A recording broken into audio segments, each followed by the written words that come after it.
Alô, comunidade! Começa agora o ICL Urgente, com as principais notícias do Brasil e do mundo. Informação e análise a quente, sempre às 5 horas da tarde, o seu novo horário de informação aqui no ICL, sempre às 5 horas da tarde e sempre com a gente na redação. Já está a postos a Laura Couto. Laura, boa tarde. Daqui a pouco temos o anúncio de Donald Trump, né? O dia importante lá, os Estados Unidos vão anunciar o tarifaço, né? Todo mundo que está nos assistindo, isso mesmo, daqui a pouco a gente vai acompanhar aí as novas taxações que o Trump vai impor. Daqui a pouco a gente vai falar mais sobre isso. A gente tem a informação de que o Trump já está se posicionando, já temos imagens lá da Casa Branca, daqui a pouco ele fala. E tem muita notícia aqui do Brasil também. Boa tarde para você que mora nesse país em que o ex-presidente, o Jair, que convoca apoiadores para ir às ruas, desafiando o Supremo, desafiando a Justiça, tem um pedido de prisão preventiva sendo avaliado nesse momento pela Procuradoria-Geral da República. Do que nós estamos falando exatamente? É o seguinte, o ministro do STF, Alexandre de Moraes, está aqui a manchete, pediu à Procuradoria-Geral da República que se manifeste sobre a necessidade de uma prisão preventiva para o ex-presidente Jair Bolsonaro.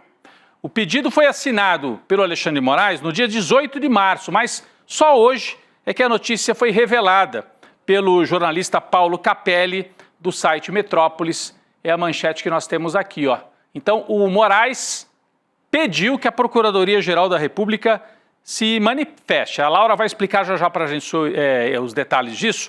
O Bolsonaro, só para lembrar, o Bolsonaro e mais 7 aliados se tornaram réus na semana passada no processo que investiga o envolvimento nos atos golpistas de 8 de janeiro. Então, Laura, explica para a gente, houve um pedido de advogados de Pernambuco, mas explica melhor para a gente uma notícia crime que chegou ao Supremo e o Supremo, como é de praxe, pediu que a Procuradoria se manifeste, não é?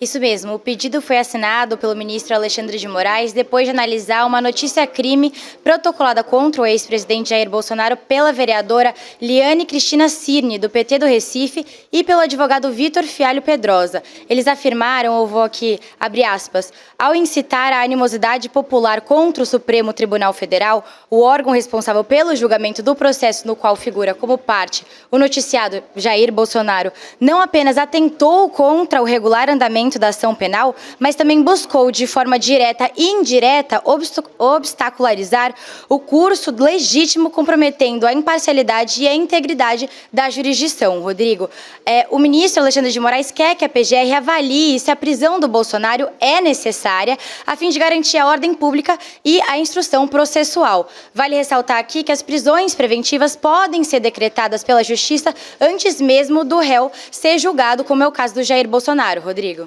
Pois é, Laura, desde o começo da investigação ainda da Polícia Federal, naquele momento em que o Bolsonaro se escondeu na Embaixada da Hungria, muita gente perguntou, não seria o caso de uma prisão preventiva? Os juristas, a maioria que a gente ouve aqui no ICL, dizem que aquele teria sido o momento em que o Bolsonaro, que aparece aqui no telão, olha, fazendo manifestação, como já fez várias, aquele momento em que ele se esconde na Embaixada da Hungria teria sido o melhor momento para decretar a prisão preventiva, porque ali ele deu indícios de que estava querendo escapar da jurisdição brasileira, da justiça brasileira. Mas agora há este pedido feito pela vereadora Liane, lá do Recife, e um outro advogado. E eles dizem que o Bolsonaro está incitando, está fazendo agitação de rua, está convocando atos que desafiam a justiça brasileira. Então, o Alexandre de Moraes recebeu, é uma notícia-crime. Você avisa o Supremo, pode estar havendo um crime em andamento. E aí o Supremo quer saber se a Procuradoria concorda, se é preciso prender o Jair Bolsonaro antes de acabar o processo. Uma possibilidade. O general Braga Neto, por exemplo, está preso preventivamente. Mas a nossa colega Juliana Dalpiva acabou de publicar, essa notícia do Metrópolis saiu mais cedo. A Juliana Dalpiva acabou de publicar uma manchete aqui no nosso site, clnoticias.com.br, dizendo que a PGR vai se posicionar contra o pedido de prisão de Jair Bolsonaro. Ela conseguiu apurar com fontes lá em Brasília, na PGR, eles vão se posicionar e vão dizer não precisa prender o Bolsonaro preventivamente. Esta é a avaliação da Juliana Dalpiva, avaliação também da colega Carolina Brígido. Nós tínhamos conversado com ela mais cedo e ela disse a mesma coisa. Olha, houve o pedido, o Alexandre de Moraes tomou uma decisão que é ali de praxe, encaminhar para a Procuradoria, mas dificilmente, chances mínimas. E agora a Juliana diz, a PGR não vai pedir prisão e se não vai pedir, dificilmente o Alexandre de Moraes vai decretar, a não ser que o Bolsonaro cometa algum deslize na manifestação do próximo fim de semana. Então, eu enxergo essa notícia que vazou hoje como uma espécie de aviso para o Bolsonaro. Não passa da linha, Bolsonaro. Você não fala tanto de agir nas 4 linhas? Se colocar a sua turma para atacar o Supremo, pode ter complicação para você. Então, é um aviso indiretamente. É um aviso de que ele pode ter dificuldades. Mas na família Bolsonaro, quem tem mais chance de ser preso mesmo é outro personagem. É o Léo Índio, sobrinho de Jair Bolsonaro, muito amigo do Carluxo Carlos Bolsonaro, e que apareceu outro dia escondido lá na Argentina. Por que eu estou dizendo isso? Nós estamos vendo a manchete aqui. Por quê?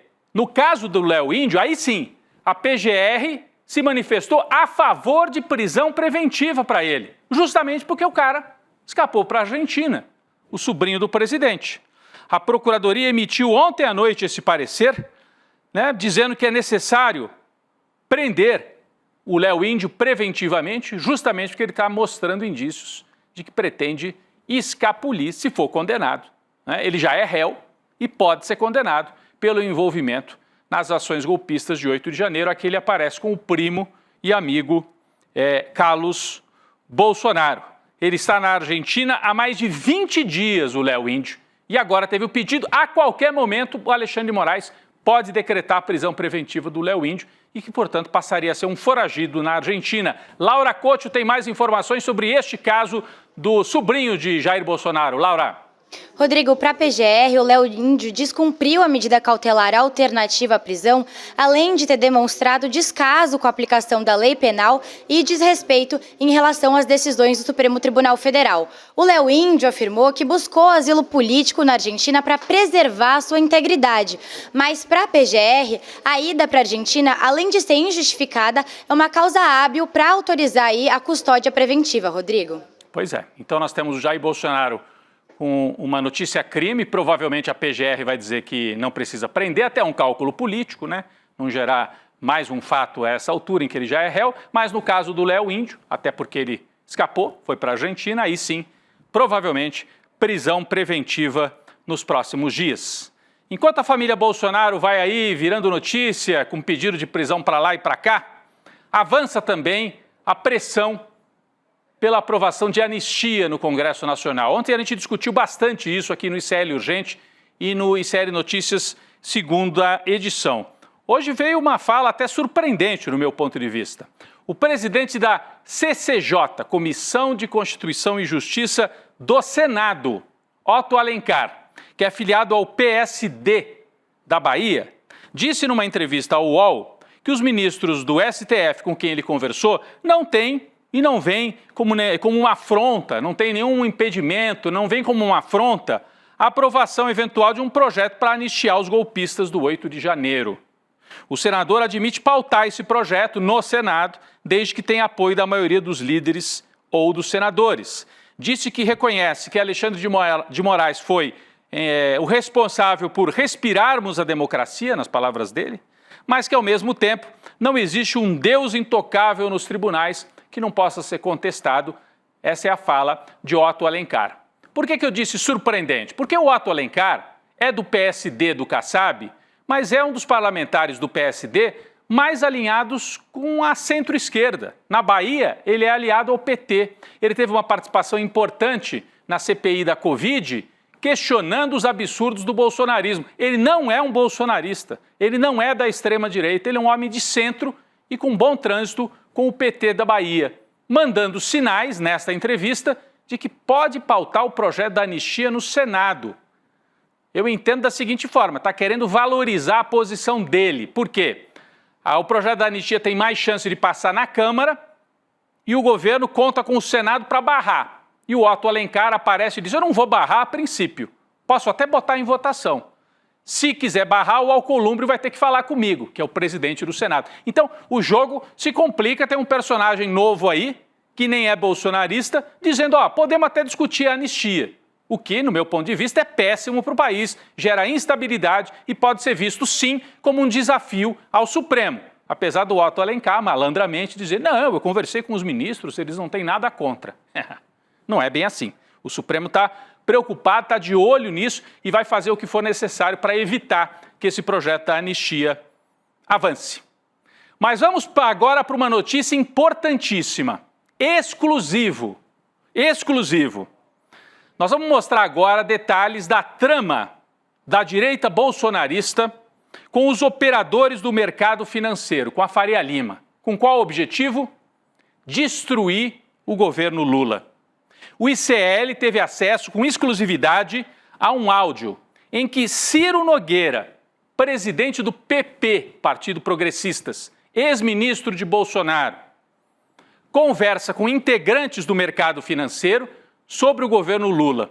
Sabe aqueles convescotes, aqueles encontros que eles fazem para dizer, me ajuda aí que eu também te ajudo, vamos derrubar o Lula, o que a gente pode fazer no Congresso, o que vocês podem fazer no mercado.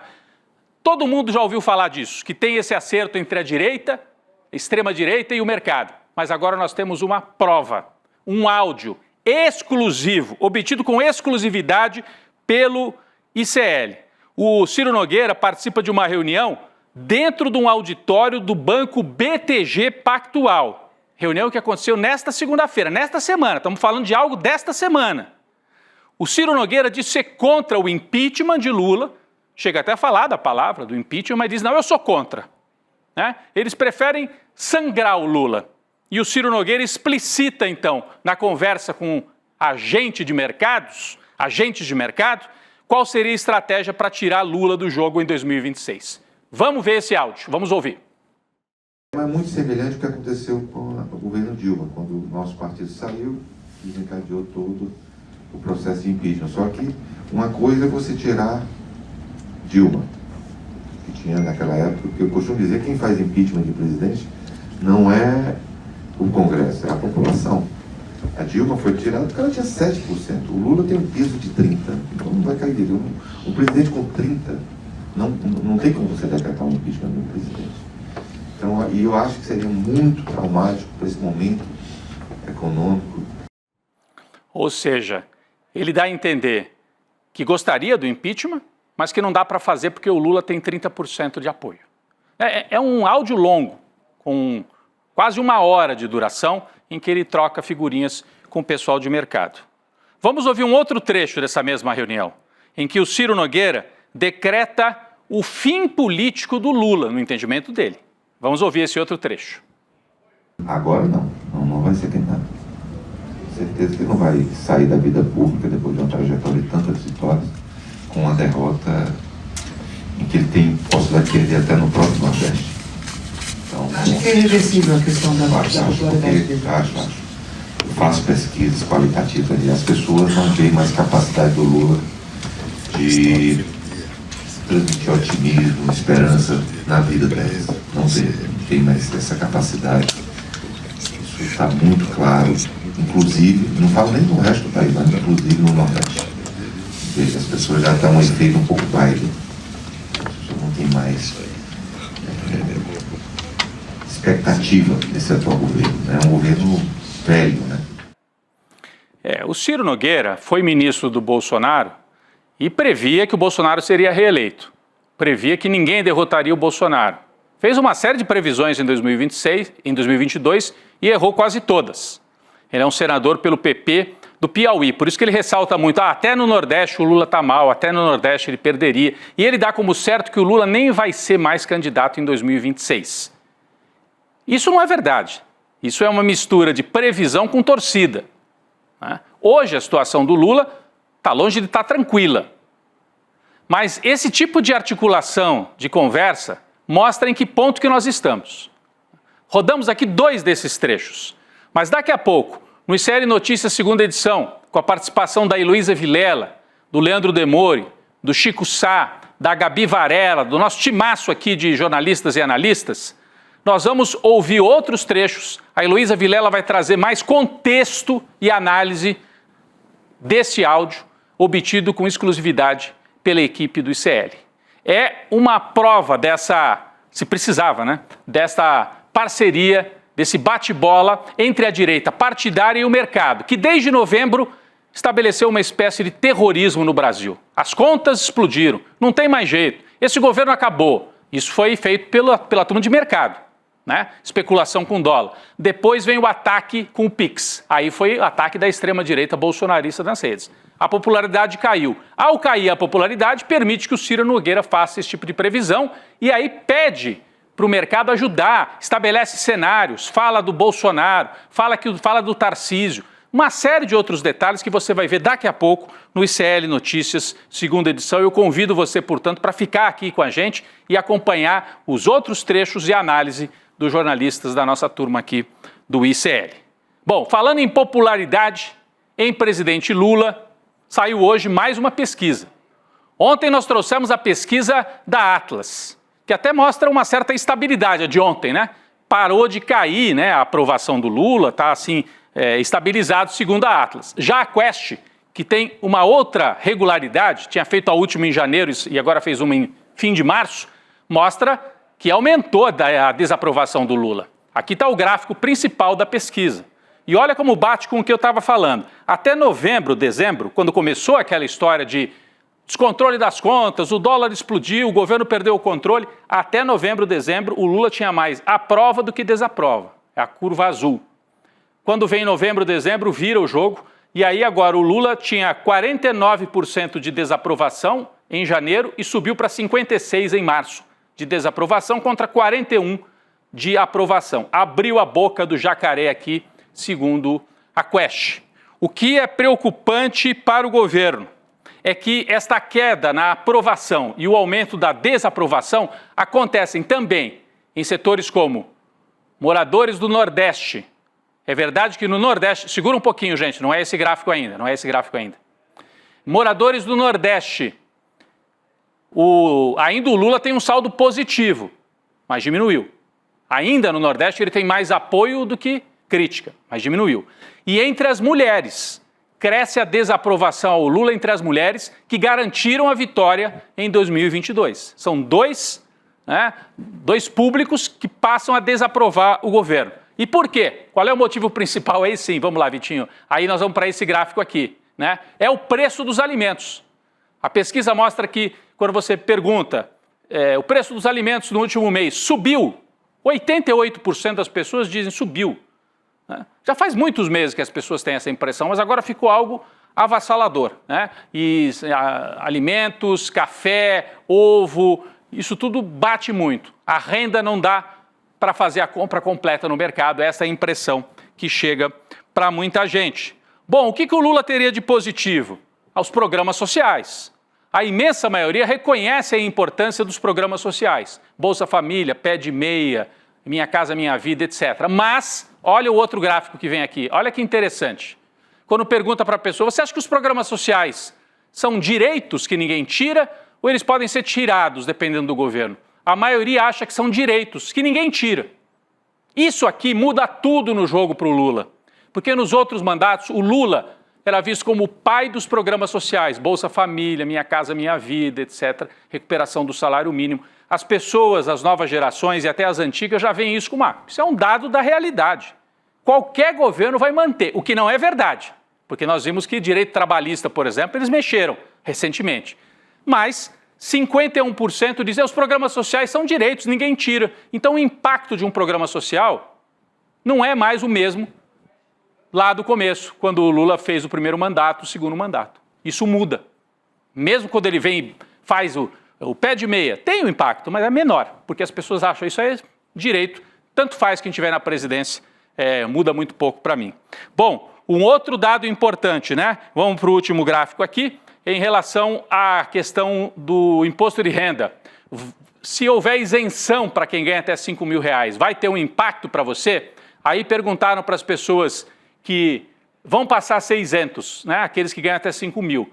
53% dizem, vai ser uma melhora importante. E 44% dizem uma melhora pequena. Então as pessoas estão na expectativa que vai ter uma melhora, mas há uma parte grande, mesmo desses que vão ser beneficiados, dizendo, vai ser algo que nem vai importar tanto assim para mim.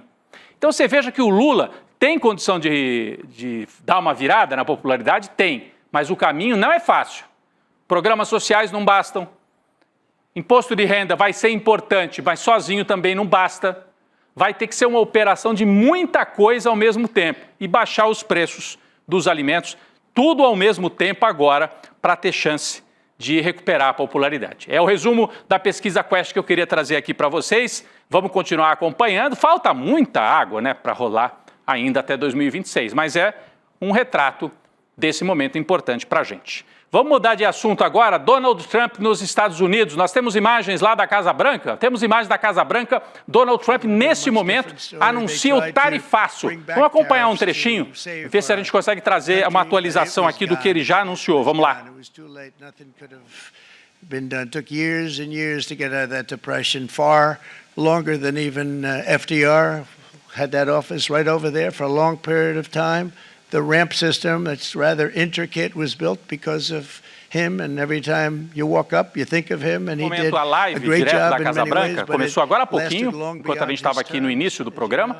O Trump, no início do discurso, anunciou que vai revelar as tão esperadas tarifas de reciprocidade, uma espécie de resposta aos países que taxam produtos importados dos Estados Unidos. Ele agradeceu a equipe, introduziu o seu plano, falou que está abrindo uma nova era de ouro para a América, né, como ele se refere aos Estados Unidos. Voltou a criticar a gestão do Biden, justificou o aumento de taxas para apoiar os agricultores e fazendeiros norte-americanos contra outros países, entre os principais pontos do discurso. E a gente está atualizando agora, tá? Porque está acontecendo agora o discurso, é ao vivo, isso aqui que você está vendo.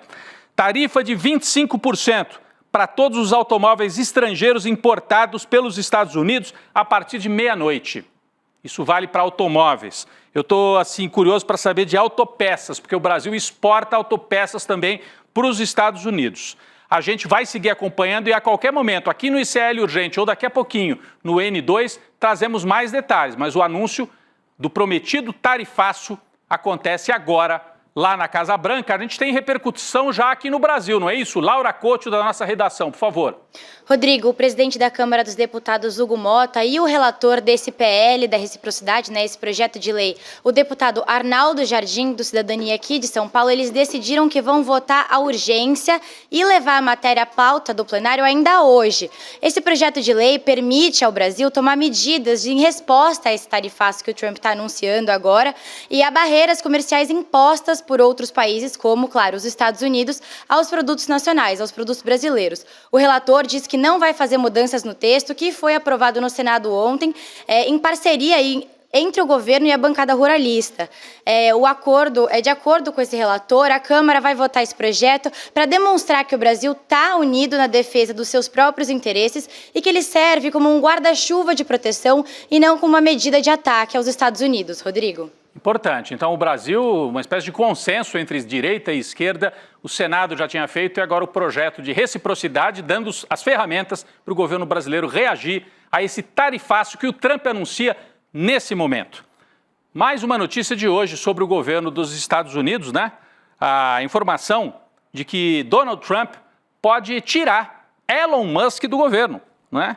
Ele teria dado essa informação a alguns membros do gabinete e as informações vêm de um site, o site Politico, lá dos Estados Unidos. De acordo com este site, 3 fontes disseram que Trump e Musk tomaram a decisão em consenso, né, de que o Musk sairia do cargo que hoje ele ocupa na administração do Trump. Afirmaram que o presidente está satisfeito com o trabalho do bilionário, como seu conselheiro e também como líder do chamado Departamento de Eficiência Governamental. Laura Couto, tem mais dados sobre isso?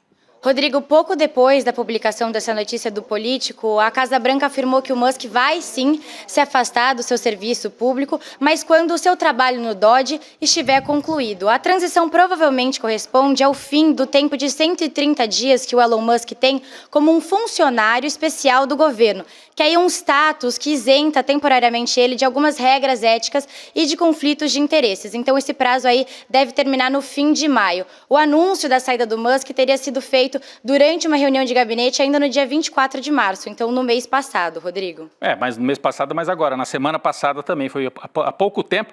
Funcionários disseram que o Musk provavelmente vai manter aquele papel de conselheiro especial transitando pela Casa Branca, papel que o Steve Bannon tinha como principal articulador da extrema-direita no primeiro governo de Donald Trump. O Elon Musk sai, mas não sai.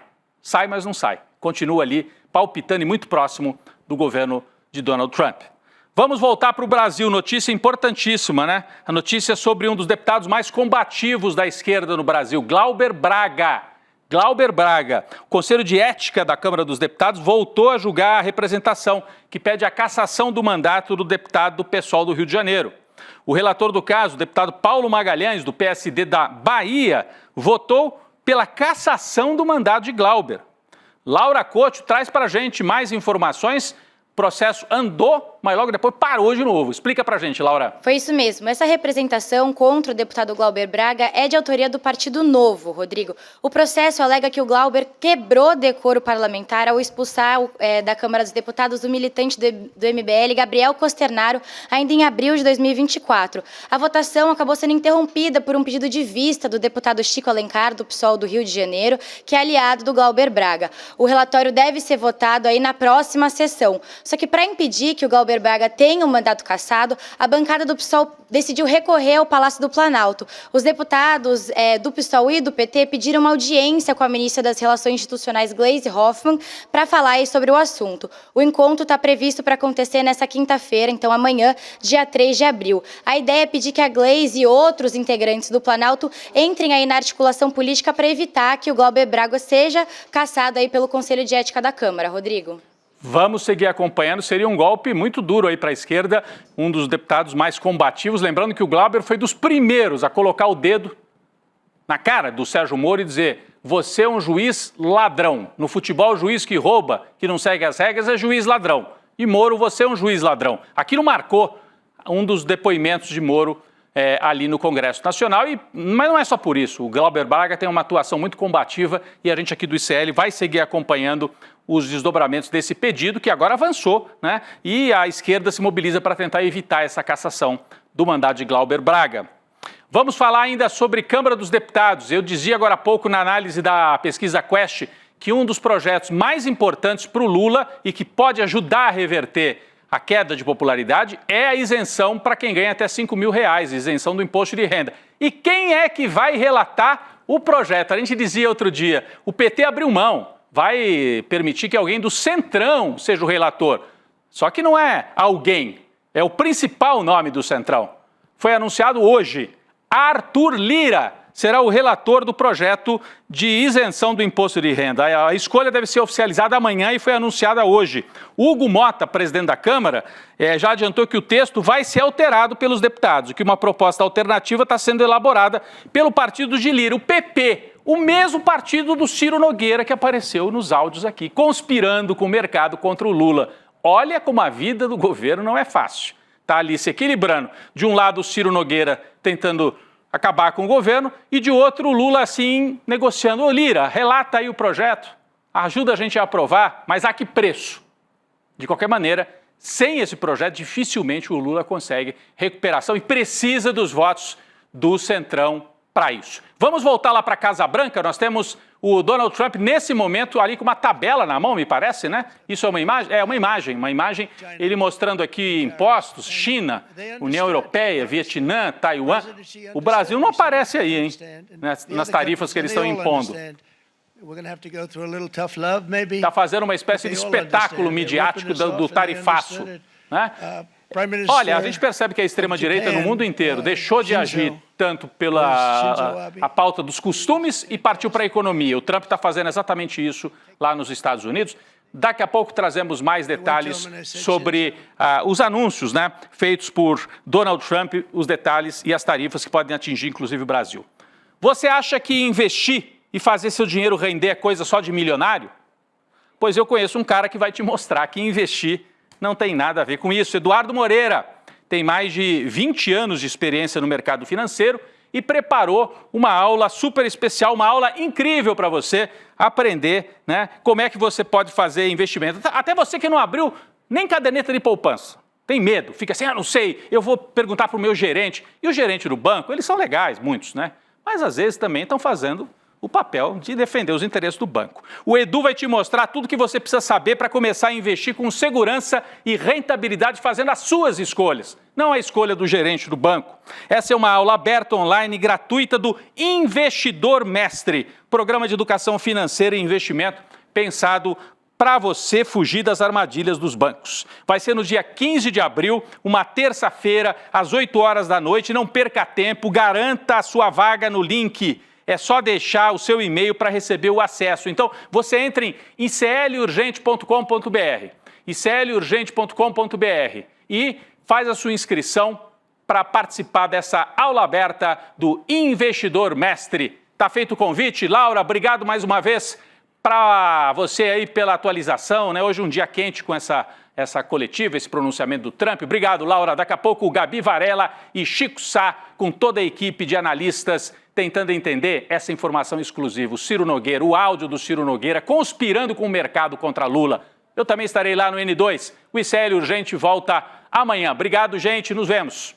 Tem corretora famosa e grande aí sendo processada porque está vendendo coisa que está prejudicando demais os clientes. Tem gente perdendo dinheiro que juntou a vida inteira investindo em coisas assim perigosíssimas que foram oferecidas por essas corretoras. E as corretoras não estão nem deixando a gente falar sobre isso. Estão processando um monte de influenciadores aí que estão alertando as pessoas. Gente, só tem uma maneira de se proteger disso: entendendo como funciona esse mundo das finanças e dos investimentos. A notícia boa é que é muito mais simples do que vocês imaginam. E se ensinado da maneira correta, é até divertido. Eu preparei uma aula para o dia 15 de abril, uma terça-feira, às 8 horas da noite, que eu queria que todos vocês participassem. Uma aula rápida, muito gostosa de fazer e que vai transformar para sempre essa caminhada financeira de vocês. Dia 15 a gente está junto lá.